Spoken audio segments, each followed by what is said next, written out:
നമസ്കാരം, പുതിയ വീഡിയോയിലേക്ക് സ്വാഗതം. ഇന്നത്തെ വീഡിയോയിൽ 3 വാർത്തകളാണ് നിങ്ങളുമായി ഷെയർ ചെയ്യുന്നത്. ഒന്നാമത്തേത് PMAY ലൈഫ് മിഷൻ പദ്ധതികളുമായി ബന്ധപ്പെട്ട വാർത്തയാണ്.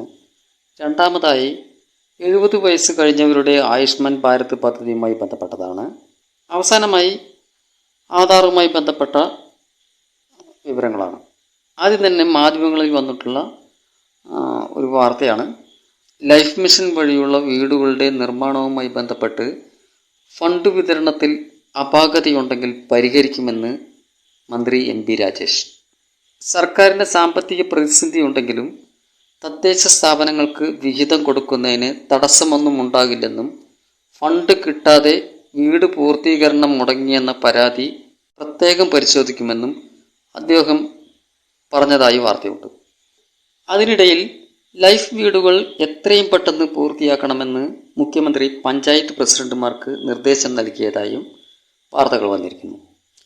കഴിഞ്ഞ ദിവസങ്ങളിൽ മാധ്യമങ്ങളിലൂടെ ലൈഫ് മിഷനെ സംബന്ധിച്ച് ഇത്തരത്തിലുള്ള വാർത്തകൾ പ്രചരിച്ചിരുന്നു. ആ വാർത്തകൾക്ക് ശേഷമാണ് ഗുണഭോക്താക്കൾക്ക് ആശ്വാസമായി ഈ വിവരങ്ങൾ പുറത്തു വന്നിരിക്കുന്നത്. അടുത്തതായി പ്രധാനമന്ത്രി വയോവന്ദന യോജനയുമായി ബന്ധപ്പെട്ട കാര്യമാണ്. രാജ്യത്തെ 70 വയസ്സ് കഴിഞ്ഞ എല്ലാവർക്കും വർഷത്തിൽ 5 ലക്ഷം രൂപയുടെ സൗജന്യ ചികിത്സാ പരിരക്ഷ കിട്ടുന്ന പദ്ധതിയാണിത്. പ്രധാനമന്ത്രി വയോവന്ദന യോജനയുടെ പ്രീമിയം വർദ്ധിപ്പിച്ചിട്ടില്ലെങ്കിൽ കേരളത്തിൽ നടപ്പാക്കേണ്ടതില്ല എന്ന ധാരണയിലെത്തിയതായാണ് വാർത്തകളിൽ നിന്ന് മനസ്സിലാകുന്നത്. പദ്ധതിയുടെ പ്രീമിയം 3250 രൂപയായി വർദ്ധിപ്പിക്കണമെന്നാണ് കേരളത്തിൻ്റെ നിലപാട്. ഇതിൻ്റെ 60% കേന്ദ്രം നൽകണമെന്നും കാരുണ്യ ആരോഗ്യ ഇൻഷുറൻസിൻ്റെ പ്രീമിയം തുകയായ 1052 രൂപ നിരക്കിൽ വയോവന്ദന യോജന നടപ്പാക്കണമെന്നാണ് കേന്ദ്രത്തിൻ്റെ ആവശ്യം.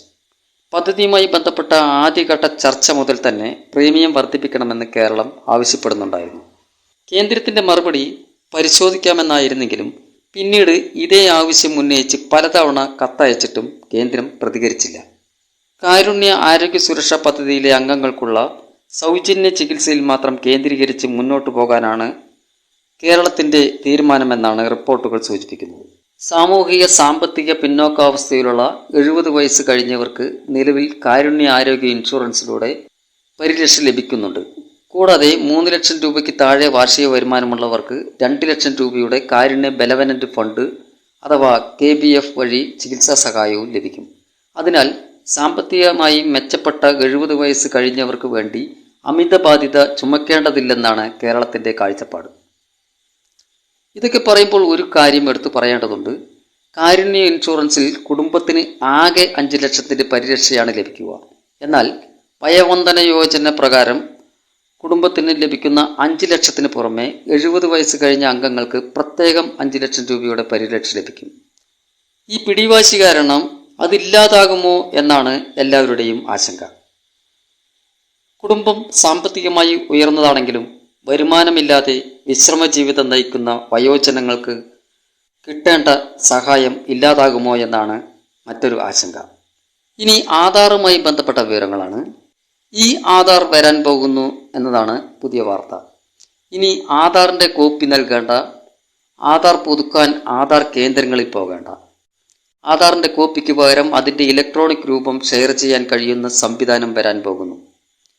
QR കോഡ് അധിഷ്ഠിതമായ ആപ്പ് വഴിയാകും ഇത് സാധ്യമാകുക.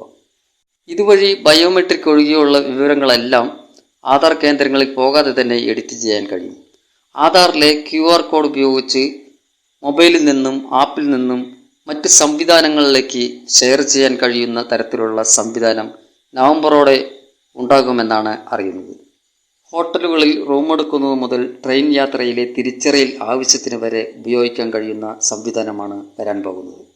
ഭൂമി രജിസ്ട്രേഷനും ഈ സംവിധാനം ഉപയോഗിക്കാൻ കഴിയും. വീട്ടിലിരുന്നു തന്നെ ആധാറിലെ വിവരങ്ങൾ പുതുക്കാം. കുട്ടികളുടെ ആധാർ വിവരങ്ങൾ പുതുക്കുന്നതിന് CBSE ഉൾപ്പെടെയുള്ള പരീക്ഷാ ബോർഡുകളുമായി UIDAI ചർച്ചകൾ ആരംഭിച്ചിട്ടുണ്ട്. വീണ്ടും മറ്റൊരു കണ്ടന്റുമായി അടുത്ത വീഡിയോ.